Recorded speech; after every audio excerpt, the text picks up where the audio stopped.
নিশা দেৰি হৈছিল পত্নী কন্যাৰ ঘূৰি আহোঁতে।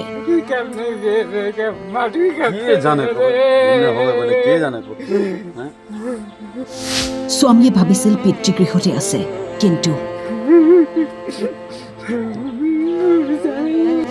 কিন্তু একেদিনাই শূন্য হৈ গ'ল ঘৰখন। ঘৰমুৱা হৈ চাই কান্দিছে স্বামীয়ে। ঘৰখনৰ মানুহবোৰ হঠাৎ নাইকিয়া হৈ গ'ল। একেদিনাই পত্নী কন্যা আৰু খোলখালীৰ ৰেলপথত মৃত্যু ঘটে। স্বামীয়ে ভাবিছিল বহুদিনৰ পিছত পিতৃগৃহলৈ যোৱা পত্নীক পৰিয়ালে হয়তো আহিবলৈ দিয়া নাই।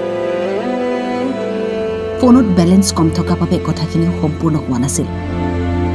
কিন্তু পিছত পোহৰলৈ আহিল সন্ধিয়া ৰেলৰ খুন্দাত মৃত্যু হৈছে শ্ৰমিক ভৱেশ বৰ্মনৰ পত্নী কন্যা আৰু খোলখালীয়েকৰ। ঘৰলৈ উভতাৰ পথত ৰেলপথত সংঘটিত হয় শোকাবহ ঘটনা। তো 6টাত যায় মই মোটামুটি 8টা 10 মানত ঘৰত আহি পাইছোঁ। তেতিয়া বৃষ্টি আছিল, পানী পৰি আছিল বৰষুণ। তো মই গাঁও চাও ধুলোঁ, মোক ভাত চাত বনাই দিল, সিদ্ধ ভাত গৰম ভাত বনাই দিল। ভাত বনাই দিল মোক কল খাবি, ওইটা খাবি কল মোক। আর কই আছে আমি দুজন যাক, বেটিটাও যাবা খুঁজি আছে, তার মামা ঘর হয়, যাবা দিদি। তুমি কলং আর তুমি যাবে তো কি করবো ঘৰত থাকি এগুলা, যা লৈ যা খালি যাবি যে সাবধান হয়ে যাবি অলপ। আর এদিয়া মানে সব যে বাট আছে না, এদিয়া গেলে শর্টকাট হয়, এদিয়া আহিলে মানে অলপ ঘোরা হয় কারণে আমি ওই দিয়া গেল, মানে যাবাতেও গেছে এদিয়াই গেছে, আহাতে এদিয়াই আইছে, রেল লাইন দিয়ে গেছে।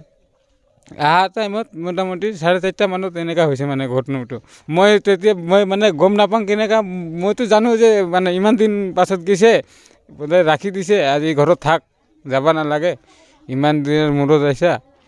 তাৰপিছত মই আৰু ভাবিলোঁ যে মানুহকেইটা অহা নাই, মোৰ মোবাইলত ৰিচাৰ্জো নাই, মই কেনেকুৱা ফোন কৰিম। তাৰ বাইটাৰ লগত মোবাইল আছে, তো একবাৰতো মোক ফোন কৰিব লাগে না, ফোনটো উই নকৰাই। তাৰপিছত তাৰ পৰা ফোন কৰিছে আৰু কি যে জামাই ঘৰৰ মানুহগিলা যাই পাল না নাই। তো মইতো ক'লোঁ নাই, ঘৰতো আহি পোৱা নাই, কৈ আছে সন্ধ্যাবেলা মোকতো দিয়া পঠাই লওঁ, এলা ইমান টাইম হৈ গৈছে আহি পোৱা নাই, ফোন কৰোঁ ফোনটা নুঠাই। মোৰ হাতত মানে তো বেলেঞ্চ নাছিল কাৰণে মই ক'লোঁ, মই ভাবিছে যে মিছা কথা কৈ আছোঁ না, মই মানে আহিছে বুলি ভাবছে মই ঘৰত। তাৰপিছত মই দাদাক কেনেকৈ ফোন কৰিম, মই যে তাতে পুলিচগিলা আছিল, পুলিচগিলাক ক'লোঁ নাম্বাৰটো আছে মোৰ লগত, আপুনি ফোন কৰক তো মোৰ দাদাক। তেতিয়া মোৰ দাদাক ফোন কৰিছোঁ, মানে পুলিচৰ মোবাইল দিয়া। তো মোৰ তো বেলেঞ্চ নাই না মোবাইলত, মইতো ফোন কৰিব নাপাৰোঁ।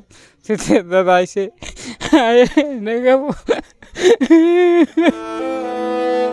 ইপিনে পত্নী, সন্তান আৰু পৰিয়ালৰ আটাইকে হেৰুৱাই ভাগি পৰিছে কল্পনাৰ স্বামী ভৱেশ বৰ্মন। ঘটনাৰ পিছতেই বঙাইগাঁৱৰ বীৰঝৰা চাপাগিছাত শোকৰ চাপৰে। বঙাইগাঁৱৰ পৰা উত্তম কুমাৰ বৰ্মনৰ ৰিপৰ্ট, টাইম 8।